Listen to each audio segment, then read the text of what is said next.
What a weekend, bro. Oh my god. Oh wait, no, I didn't even explain because you guys didn't even know. Oh my god. So, the last thing I'll end with this video.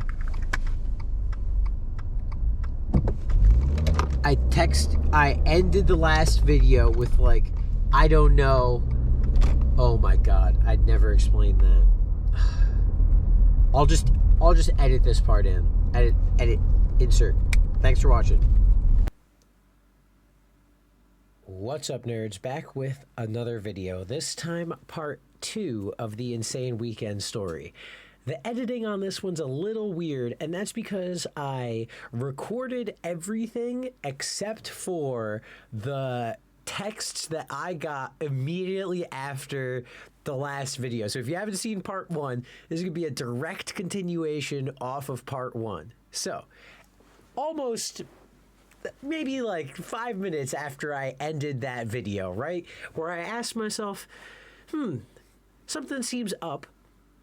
How far should I go to try and fix whatever seems up? Or, you know, what's going on? This whole BDSM thing and this whole sex ring thing and all this crazy shit. I don't know what the fuck's going on, but I don't want this shit to come back to me, man. I am just like, do not want to deal with the cops at all. I do not want to be dealing with crazy family members. What's that? Family crazy members. I don't want to be dealing with crazy family members. I don't want to be dealing with cops. I don't want any of this shit. Just get the fuck out of my house. Get out of New York. Go the fuck home, all right? Jesus. Which just sounds a lot worse than, you know, my actions. Like, it's like, oh, wow, you're a real nice guy. It's like, am I really a nice guy, though? Or do I kind of not want to deal with this bullshit? Anyway, I'll let you decide. Moving on. Right after I got done with that video, this was the text I got.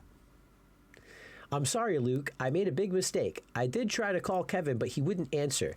I was being dishonest by not telling you that he wanted to meet me tomorrow. After I found out my flight wasn't until tomorrow, he said he would meet me tomorrow afternoon. I'm so sorry. I have a bad feeling about meeting him, and I know that means I shouldn't do it, but I feel like Kevin holds me hostage. I don't want to do this, but I feel like I have to. I'm sorry I couldn't explain it over the phone. I'm ashamed about the whole thing. Part of the reason why I want to late flight is because I wanted to see you. I feel so upset because I gave into my Kevin urge, and that if I have a chance to see you again before I leave, then I want to take it. I hope you're not angry with me. I just want you to know that I came here to see you, not him. I want to keep it that way, and I'm sorry I didn't ask for help from you sooner. So that was immediately what I got after the end of this, after that last video. Like, my nightmare. It's like I knew that this shit stank. I knew that there was some shit that was stanky up in here. And I was like, oh, fuck.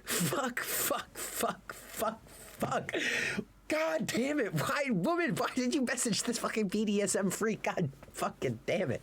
So, immediately after that text happens, I try to convince her to get to a new flight to get her to get home. I try to convince her to get a flight, whatever. She goes back and forth with not wanting to do any of this, right? And so I end up buying her a flight ticket, right, to get the fuck out of New York.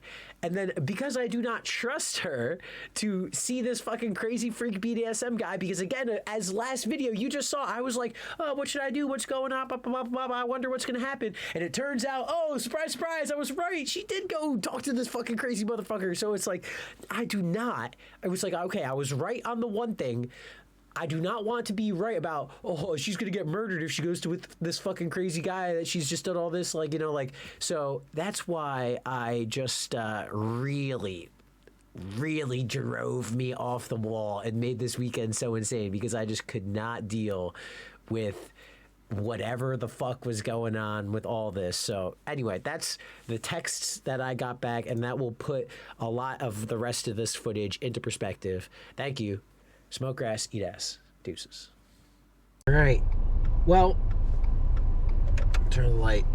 Well, I am outside of the hotel, and we'll see if she comes down. I've got food. It is now 5:45, and fingers crossed she actually comes down and we can get her out of here and get her on this fucking flight, and she'll actually go home and won't get 50 Shades of Grey murdered and killed and whatever, and won't be fucking my responsibility. And if she wants to go fucking mental and ruin her life or do whatever, fine. But it ain't gonna be on my dime, boy. That's for fucking sure. Alright, deuces. Okay. I just gave her the speech. I just dropped her off at LaGuardia, and I sent her sister pictures of her flight information. I sent her sister pictures of her flight information. I sent her sister my phone number. I tried calling her sister in the morning. I mean, we are literally leaving. I dropped her off at American Airlines, where we're going. I mean, it's fucking 6 o'clock. I gave her money. I gave her food. I gave her water.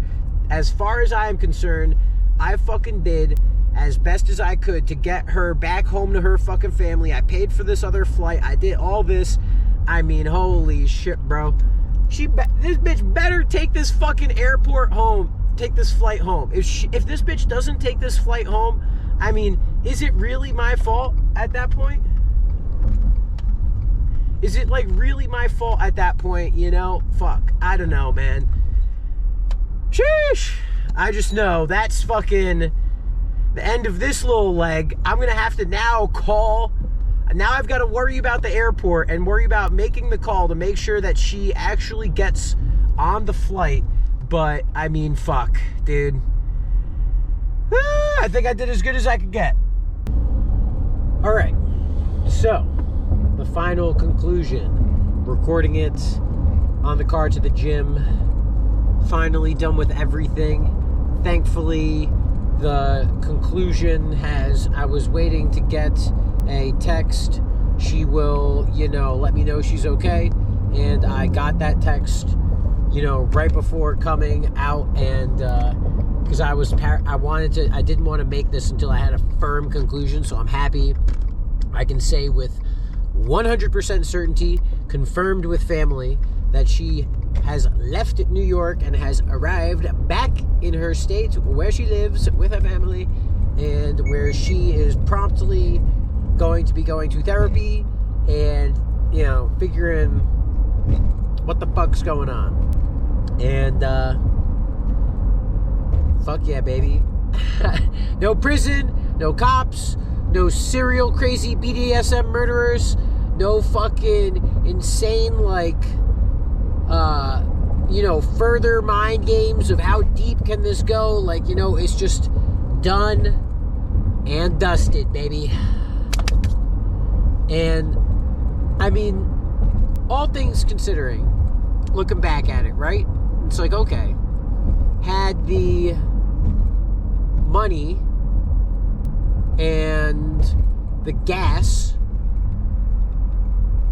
was really, the only, things like that, I guess, whatever, car damage or whatever.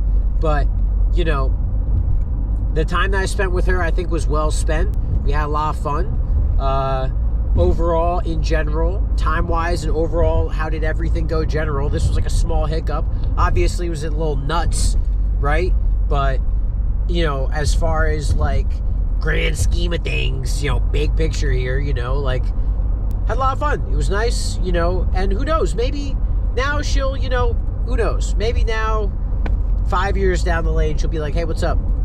And she'll be fucking regular. Not to say she's not regular now. That's rude. But, you know what I mean.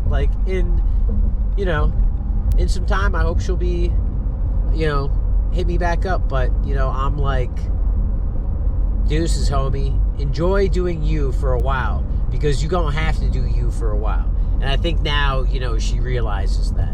And I told her parents and family not to be too hard on her. Because I was, really hard on her this morning, And hard on her. But, to just, take it easy. Because, I ripped into her already. And, I don't know how much the sister is going to, help smooth the transition or whatever. So,